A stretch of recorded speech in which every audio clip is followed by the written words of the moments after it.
علي وزیر ته کوم ضرر رسول کیږي د ده اول ذمهواره به د پاکستان د پوج مشر جنرال باجوه وي او بیا به د سیند ګورنمنټ پیپلز پارټي وي دا پښتانه به بیا د دوی حساب غواړي. جنوبي پښتونخوا سر ښار کوټه پرس کلب تر مخه د پښتون تحفظ مومنټ تر بیرغ لاندې دا احتجاجي لاریون او مظاهره په دې مظاهره کې ناس د پښتون تحفظ مومنټ مرکزي غړی ملک مجید کاکړ صاحب او دلته له موږ سره د پښتونخوا ملي عوامي پارټۍ مرکزي سکریټري عبید الله جان بابت لالا د پښتونخوا ملي عوامي پارټۍ صوبایي ډیپټي سکریټري محترم قادر آغا غلام صدیق صاحب د پښتون تحفظ مومنټ کوټي مشر رحمت غرسانی صاحب او دلته د پښتون تحفظ مومنټ کوټي ضلع کمیټۍ ټولو قدرمنو ملګرو د صوبه جنوبي پښتونخوا ایالتي کمیټۍ غړی اسد قرار خان د مرکزي کمیټۍ غړی خان اکیار صاحب او دلته راغلو ټولو سپینږیرو ځوانانو همزولو ستاسو د ټولو په اجازه عزیزانو د ټولو تر مخه چې د پښتون تحفظ مومنټ مرکزي مشر علي وزیر چې د تیرو 19 میاشتو څخه د کراچي په زندان کې بې ګناه هلته بندي دی او بیا پرون وړمه ورځ 2 ورځې مخکې چې د قومي اسمبلۍ د اجلاس دپاره پروډکشن آرډر جاري سو چې هلته به دی خپل د عوام نمایندګي کوي هم په هغه ورځ باندې دی علي وزیر د چیک اپ دپاره جنا هسپتال کراچي ته یوړی چې بیا یې هلته د ده ایم آر آی کړې ده او هلته د ده چیک اپ سوی دی د هغه بعد علي وزیر ورته ویلی دي چې ما ته اجازت راکړئ زه اوس نور فټ یم صحیح سلامت یم زما پروډکشن آرډر جاري سوی دی زه به اسلام آباد ته ځم هلته به په اجلاس کې شرکت کوم خو د هغه ځي ډاکټرانو ورته ویلي دي چې نه ته به دلته وې چې تر څو موږ تا ته اجازت نه درکړی ته نسې وتلی نو علي وزیر ورته ویلي دي چې زه بالکل فټ فاټ یم زه به هلته اجلاس ته ځم بیا به زه برته راځم که چیرې زه ټیک نه ولم بیا به زه د علاج دپاره راسم خو هغه ډاکټرانو د خپلو بادارانو په کینه باندې علي وزیر هلته ساتلی و دی یې نه یې لکوئ بیا چې علي وزیر هلته احتجاج کړی دی بیا د پولیس راغوښتي دي هلته پولیسو د علي وزیر سره ډیر زور کړی دی بیا د علي وزیر د کیرې مطابق پرون ټول کام واورېدل چې هم په دغه جنا هسپتال کې پرون پر علي وزیر باندې 2 قاتلانه حملې سوي دي سازش سوی دی چې علي وزیر په قتل باندې ورسوي نو زموږ نن دلته دا مظاهره دا غوښتنه کوي اول خو موږ د دې بزدلانه حملو غندنه کوو چې دوی علي وزیر بل رقم نسي ماتولی هر رقم عربي استعمال کړلې د علي وزیر د کور 18 ځوانان په شهادت ورسول د علي وزیر پر کور باندې په درځنونو اف آی آرونه وکړل د علي وزیر پر کور باندې بمبار وکړي د علي وزیر د کور ټول سامانونه یې لوټ کړل پر علي وزیر باندې د غدارۍ مقدمې جوړې کړلې پر علي وزیر باندې د ایجنټ فتوې ولګولې بیا دلته په مختلفو زندانو کې وساتئ خو د علي وزیر حوصله د همت د جرأت دومره دی چې دا ټولو شانو علي وزیر خپل تر موقف یو انچ هم پر شا نه واړوئ هغه نن هم په خپل موقف باندې لکه غر داسې ولاړ دی نو دوی اوس په دغسې اربو باندې علي وزیر ماتوي د علي وزیر حوصلې ماتوي خو موږ دا ورته وایو چې دا وخت د پاکستان فوج او د دوی کوم مشر چې دی جنرال باجوه صاحب چې ده په څو ځایه باندې ویلي دي چې علي وزیر به زما څه معافي اخلي بیا چې دی علي وزیر زه خلاصومه نو موږ صرف دومره ورته وایو چې باجوه صاحب ستا دا غرور دلته ستاسو مخکې مشرف ولو چې هغه دلته موقع داسې کوله نن د هغه انجام وګوره چې د هغه کم انجام دی او دلته چې ستاسو مخکې نور دلته زاولک راغلی دی دلته ایوب خان راغلی دی دلته یحیی خان راغلی دی نن د هغو قبرونه هم چاته نه دي معلوم څوک چې د کان دپاره درېدلی دی پر خپلو نظریاتو درېدلی دي پر خپل موقف درېدلی دي هغه نن هم په اسمان کې لکه ستوري داسې ځلیږي نو ستا دا موقف پر علي نسي پر شا کولی ستا سره به پوج در سره وي ستا سره به توپک در سره وي خو د علي سره دغه ننګیالی کام ورسره دی دا پښتانه ورسره دي شکست به ستا مقدر وي معافي به ته د پښتانه کار نه څه اخلې علي یې نه در څه اخلي او بیا ورسره عزیزانو چې دلته تر اوسه پورې هلته علي وزیر په جناه روغتون کې دوی اجازت نه ورکوي، جبکې پرون هلته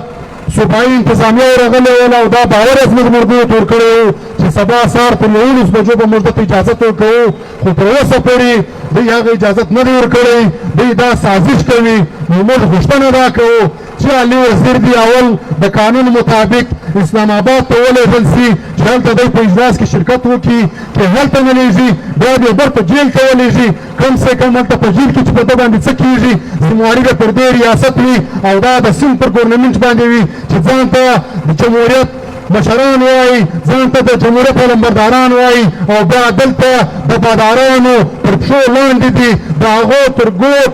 تر اشارې بغیر یو فیصله نشي کولی، آئین یې تر پښو لاندې کړی دی، جمهوریت یې تر پښو لاندې کړی دی. خو که چیرې دلته په هسپتال کې علي وزیر ته کم ضرر رسول کېږي، د ده اول ذمهواره به د پاکستان د پوج مشر جنرال باجوه وي او بیا به د سند ګورنمنټ پیپلز پارټۍ وي، دا پښتانه به بیا د دوی حساب غواړي. اور سره عزیزانو دلته چې یو خواته دغه ریاستي ادارې د علي وزیر سره دا چلن کوي، بلې خواته که موږ دلته د عدلیه خبره وکړو، دا عدلیه هم دلته د ریاستي ادارو سره شانه به شانه ملاو ده، هغه هم د دوی په اشارو باندې داسې فیصلې کوي چې تاسو وینئ چې یو خو د 19 میاشتو څخه علي وزیر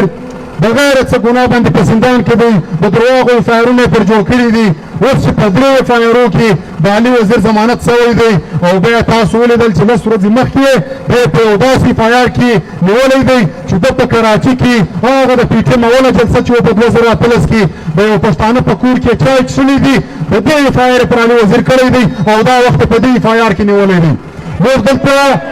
دا عدلیه ته وایو، دغه ججانو صاحبانو ته وایو که د یو چا سره د چای پر څښلو باندې تاسو اف آی آر کوئ دا قانونا جرم دی، نو دا پکار دی چې د پاکستان پر پوج باندې را اف آی آر وسي، ابینندن باندې دوی چای څښلي ولې هغه دلته بمبار کړی ولو، بیا اول دوی ته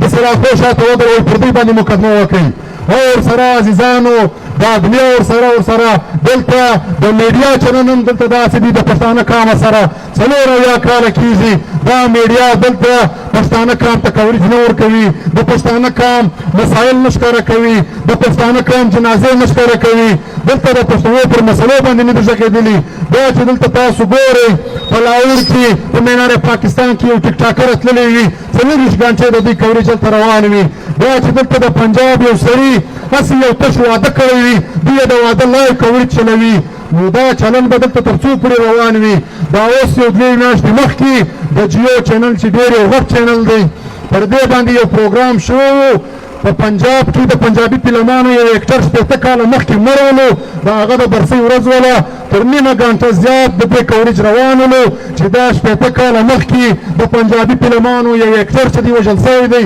تر 1.5 غنټه براه راست دا چینلان روان و. موږ دلته دا پوښتنه کوو چې دلته زموږ په دې صوبه کې زموږ د دې صوبې د پښتونخوا ملي عوامي پارټۍ صوبایي صدر سینیټر عثمان خان کاکړ په شهادت ورسېدی. د دې صوبې په 4 کاله تاریخ کې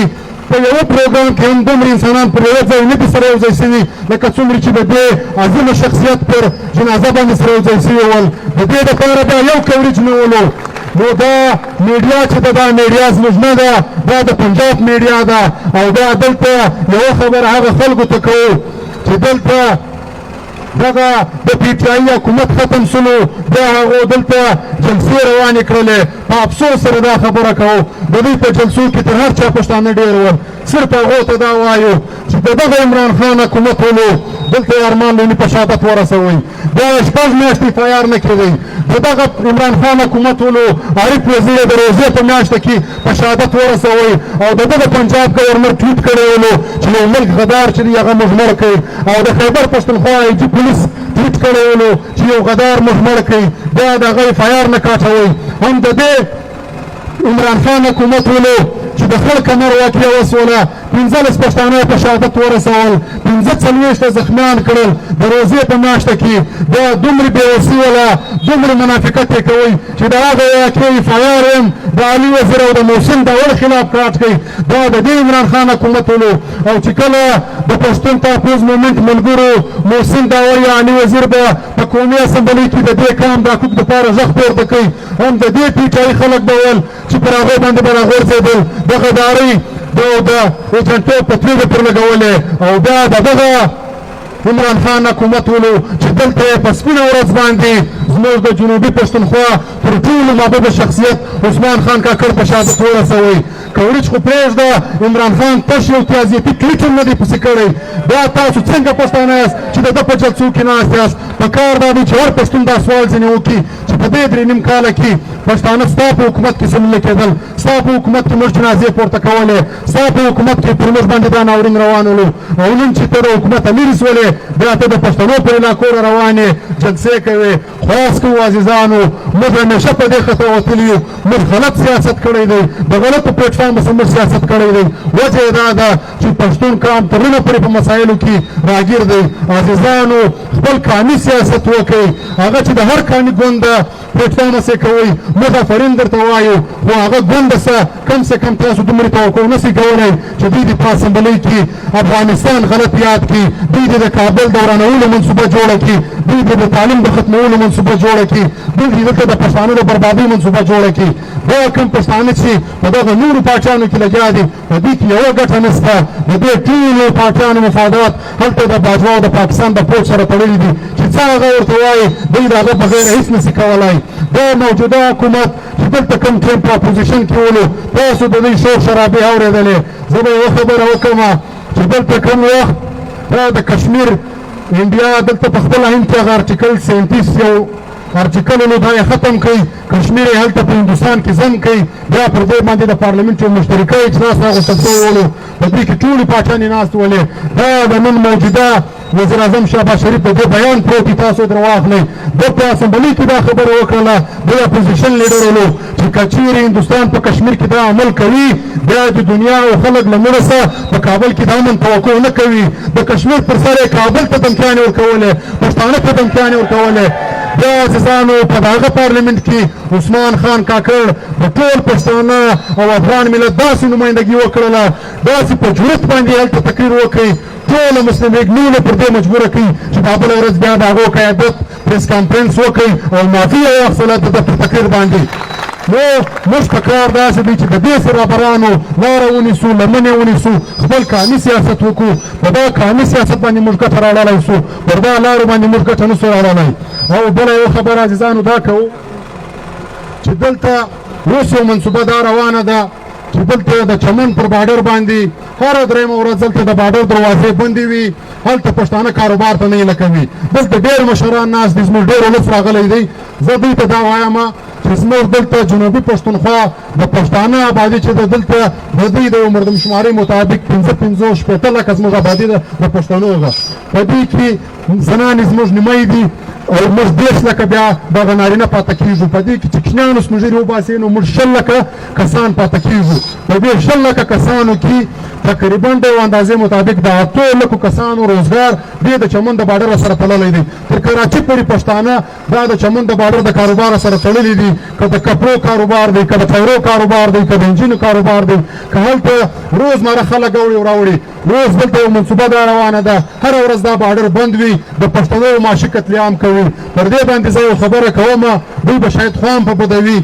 دا منصوبه یې وار دی په خیبر پښتونخوا کې وچلوله په خیبر پښتونخوا کې د پښتانه وطن ټول وسایل قبضه کړل ټول اوبه یې قبضه کړلې ټول ځنګلات یې قبضه کړل ټول کوماډ یې قبضه کړل هلته یې پښتانه ټول بېروزګاره کړل هلته چې بیا پښتانه بېروزګاره سول بیا یې هغو ته وویل چې موږ تاسو ته نوکریانې درکوو نوکریان یې په وابراو په نادراو په سکرټریټ کې نه ورکولې نوکریان یې په اپسي کې ورکړلې چې تاسو په اپسي کې برتي سئ او چې څنګه هغه خلکو ټریننګ کړی نه وي ټول هغه خلک دلته راستلي بلوڅ وطن ته د بلوڅانو سره یې جنګوي دا که بلوڅ پکې مري که هغه په اپسي کې پښتون مري پر دې ریاست باندې فرق نشته دا منصوبه دلته په چمن کې روانه ده اوس به دلته پښتانه بېروزګاره کوي چې پر پښتنو باندې خپل بچیان وژاړي بیا به دوی وایي چې موږ تاسو ته په اپسي کې نوکریانې درکوو نو په کار دی چې دې ته اوس راویښ سو پر وخت باندې غږ پورته کړو او د دې باډر علاوه بیا چې دا د میزي اډې او د خانه سره واخې تر ژوبه پورې دلته زموږ دویم معیشت چې دی هغه زموږ زراعت دي زموږ باغونه دي دلته د منصوبې تحت موږ ته بجلي نه راکوي زموږ پر علاقو باندې بجلي بنده کړې ده لوډ شیډینګ زیات دی اوبه دلته وچې سولې ټول باغونه زموږ وچ سول هغه د باغو مالکان چې د کاله به په لکونو روپیه مدن اخیستی هغه خلک نن په لاهور په کراچي کې باروالي ته مجبوره سوي دي نو موږ په کار دی چې د دې منصوبې مخنیوی وکړو سار خدای مکه دلته به بېروزګاري دومره زیاته سي دا پښتانه به د لږ پیسو دپاره خپل لاسو ګرېوانې سره یو بل به سره وشني یوه دا مسله یوه بله مسله دا ده چې دلته زموږ وطن ما درته وویلې چې زموږ ټوټل آبادي چې ده دا 50 لکه جوړېږي په دا 50 لکه آبادي کې زموږ دا وطن په 500 بدیانو سره اخته کړی دی هر قوم چې د مشران ګرځوي د ده بدي ده دا خبره پښتنو ته کوو چې د دې پنجاب آبادي اوس د دې مردم شماري مطابق 11 کروړه دی لیکلې ده په دا 11 کروړه کې راوښیاست چې د دې پنجابي او دغه پنجابي سره بدي ده دا توپکان سره غورځي هلته یوه بدي نشته یوه دښمني نشته زموږ پښتونخوا وطن یې په دې بدي اخته کړی دی عزیزانو په دې بدي چې تاسو پل ووئ دا ټول د دوی د خواسه دي زه یوه خبره کوم دلته دا خپل کام ته باور ورکوم تاسو یې ټرای کوئ زموږ د هر علاقې خلک دې ورسي سپین ږیري علما دي مشران دې سره راکوړه سي دلته د ډي سي له ورسي یا دې دلته یو کرنل ته ورسي مطالبه دې ځینې وکړي چې زما علاقه پسمانده ده ماته یونیورسټي راکړه دی به وایي د دې اختیار زما سره نشته کالج ځینې وغواړه نه یې درکوي د سپورټس میدان نه درکوي دلته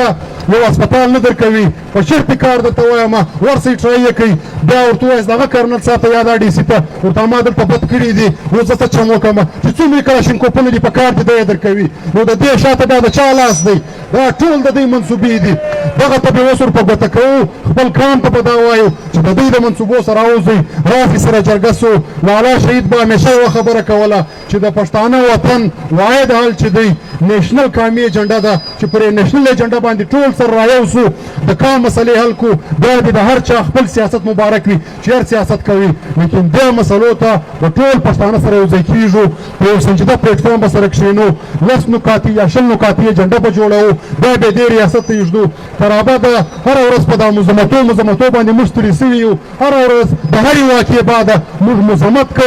کوو په کار دا دی چې اوس دا ریاست ته یو واضح پالیسي کښېږدو چې تر ابده موږ په دا مزمتو ستړي یو دا لاره ده راسره منې که نه راسره منې بس دا به د دې پښتانه لپاره یو ډېره خلاصه لاره سي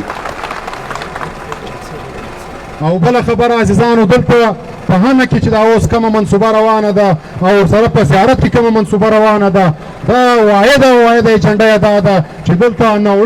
نوړک دا اوبه او دا نوړک دغه دښتې قبضه کړي او دا د زیارت کوم چې یو ښایسته وطن موږ ته خدای راکړی دی پر دې باندې د قبضې یو منصوبه روانه ده یوه خبره کوو د دوی یو منصوبه